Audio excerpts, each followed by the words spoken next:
நாங்கள் இங்கே பெரும்பாக்கம் பகுதியில் 7 வருஷமாக இருக்கிறோம். யாருமே இந்த முயற்சி எடுக்கலை. காரணம் என்னென்னா சமத்துவமாக இருந்தது, எல்லாருக்குமா சமத்துவமான ஒரு சமத்துவ பொங்கலாக இருந்தது. எனக்கு தெரிஞ்சு காவல்துறைக்கும் நகர்ப்புற வாழ்விட மேம்பாட்டுக்கும் இது ஒரு நல்ல ஒரு முயற்சி தான் சொல்ல முடியும். பொதுமக்களும் சந்தோஷமாக இருந்தாங்க. ஏன்னா எல்லாமே வீட்டுக்குள்ளேயே ஸ்ட்ரெயின் ஆகி ஒரு டென்ஷனாக இருந்திருப்பாங்க. இந்த நேற்று நடந்த நிகழ்ச்சி ரொம்ப சிறப்பாக இருந்தது, மகிழ்ச்சியாக இருந்தது, எல்லாமே சந்தோஷமாக தான் இருந்தது. இந்த மழை தான் கொஞ்சம் குறுக்கிட்டு கொஞ்சம் சொதி போட்டுச்சு.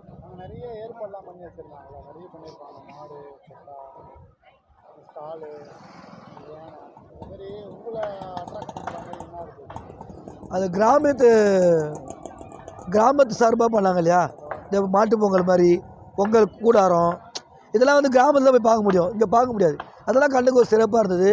அதே மாதிரி ஒரு ஸ்டால் மாதிரி போட்டிருந்தாங்கல்ல, அந்த ஸ்டாலில் வந்து நிறைய விஷயம் வந்து சாப்பிட்ற மாதிரி இருந்தது. எதுவுமே மூஞ்சி சொல்லிக்கிற மாதிரி இல்லை, குழந்தைங்களுக்கும் சரி பெரியவங்களுக்கும் சரி சாப்பிட்ற மாதிரி இருந்தது. இல்லை, அது வந்து ஒரு நல்ல ஒரு செட்டப் நல்லா இருந்தது, ஒரு ரியாலிட்டியாக இருந்தது. நிஜமாகவே மரங்களை எடுத்துகிட்டு வந்து வாழை மர கண்ணுலாம் நட்டு ஒரு வீடு மாதிரியான ஒரு கூரை வீடு மாதிரியான ஒரு செட்டப் பண்ணியிருந்தாங்க. அப்புறம் மெயினாக நான் என்ன சொல்ல விரும்புகிறேன்னா, குழந்தைங்கள நிறைய ஊக்குவிச்சாங்க. சிலம்பம் ப்ரோக்ராம் நல்லா பண்ணாங்க, அப்புறம் தாரத்தாப்பட்டை ப்ரோக்ராம் பண்ணாங்க. அதுக்கப்புறம் பார்த்திங்கன்னா ஃபோக் டான்ஸ், அதாவது குழந்தைங்களுக்கு கிராமத்து ஸ்டைலில் என்னென்ன சொல்லி கொடுக்கணுமோ அதெல்லாம் அவங்களே ட்ரைனிங் கொடுத்து பொறுப்பை எடுத்து நல்லா கிராண்டாக பண்ணியிருந்தாங்க. எனக்கு தெரிஞ்சு இருந்த வருஷத்தில் இப்போ இந்த வருஷம் பண்ண இந்த சமத்துவ பொங்கல் கொஞ்சம் நல்லா கிராண்டாகவே இருந்தது. இப்போ என்னென்னா சென்னையில் வந்து கிராமத்து ஆடைகள்லாம் பண்ணாலே பட்டிக்காடு அப்படின்றது வருஷம் ஃபுல்லாக நம்ம சொல்கிறோம்.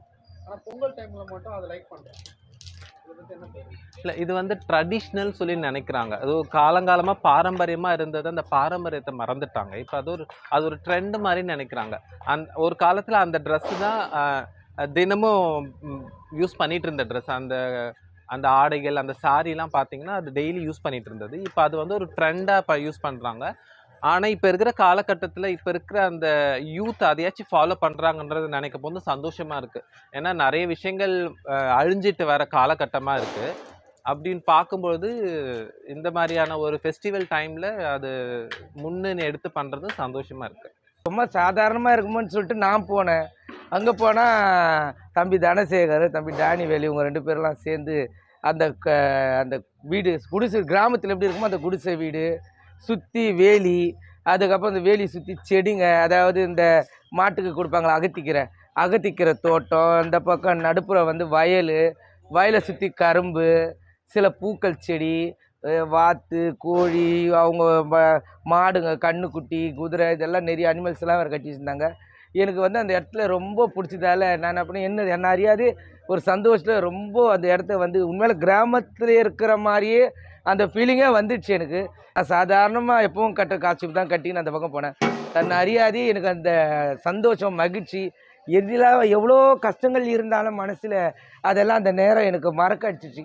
அந்த நேரம் உண்மையாலுமே அந்த கிராமத்து உள்ள தான் நம்ம ஒரு சொந்த மந்தம், நம்ம பெரியம்மா, சித்தப்பா, நம்ம குடும்பத்தார் கூட ஒரு நிகழ்ச்சி, ஒரு திருவிழா கொண்டாடுறோம், ஒரு திருவிழாவுக்கு போய்க்கிறோம், ஒரு நிகழ்ச்சி பண்ணுறோம். அந்த ஒரு ஆசை, அந்த ஒரு உணர்வில் நான் வந்து அந்த இடத்துல இறங்கிட்டேன். எனக்கு ரொம்ப மகிழ்ச்சியாக இருந்தது. இவ்வளோ கால பொங்கல்ல என் தாய் தாப்பா கூட என் குடும்பத்தார் கூட நடத்தியிருந்தாலும் இப்போ இந்த வயசுக்கு இவ்வளோ காலம் இவ்வளோ வருஷம் பிரகாரம் இந்த பெரும்பாக்கத்தில் எங்களுக்கு வந்து 8 அடுக்கு குடியிருப்பில் நாங்கள் வீடு வந்திருக்கோம். வந்து இந்த பெரும்பாக்கத்தில் இந்த சந்தோஷத்தை வந்து இந்த பொங்கலில் தான் நான் செலிப்ரேட் பண்ணேன். அதனால் எனக்கு ரொம்ப சந்தோஷம்.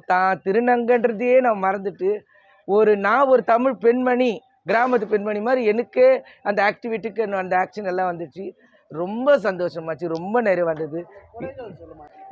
தாம்பரம் கமிஷனருங்க வந்தாங்க, அந்த இதெல்லாம் பார்த்து மகிழ்ச்சினாங்க. எங்களெல்லாம் கூப்பிட்டு நான் ஒதுங்கிருந்தாங்க, எங்களை கூப்பிட்டு எங்களுக்கு செஞ்சாங்க. அடுத்த பொங்கல் இன்னும் சிறப்பாக பண்ணால் ரொம்ப சந்தோஷமாக இருக்கும். கிராமம் மாதிரி உங்களால் செட் பண்ண முடியுமான்னு அப்படின்னு கேட்டாங்க. எங்களால் முடியும்னு நாங்கள் சொல்லிட்டோம். ஆனால் அதுக்கேற்ற திங்ஸும் இல்லை, அதுக்கேற்ற தண்ணிக்குன்னு எதுவும் இல்லை. இருந்தாலும் சொல்லிட்டுமேன்றதுக்கோசம் நாங்கள் கஷ்டப்பட்டு அது ஏனிங்கன்னா அதுக்கு முன்னால் தான் சொன்னாங்க, எங்ககிட்ட சொன்னாங்க. அதுக்கேற்ற மாதிரி நாங்கள் நைட்டும் பகலமாக இருந்து இருக்கிற பொருள் எங்கள் கையில் இருக்கிறதெல்லாம் எடுத்து கட்டணும். ஆனால் கட்டுனதை விட கட்டும் போத கஷ்டப்பட்டதை விட அவங்க எல்லாருமே எங்களை பாராட்டுறது ரொம்ப பிடிச்சது எங்களுக்கு. பப்ளிக்கெல்லாம் இது நம்பவே முடியல, ஒரு நாளில் கட்டவே முடியாது, அவ்வளோ சூப்பராக இருக்குது, எங்களுக்கு ஒரு கிராமத்தில் வந்து ஃபீல் வருது அப்படின்னாங்க. நீங்கள் என்ன நினச்சா? எங்களுக்கு ரொம்ப பெருமையாக இருக்குது. ஏன்னா பழைய இது வந்து இப்போ திருப்பியும் இது பண்ண மாதிரி காட்டிட்டோம். அதனால் பெருமையாக இருக்குது.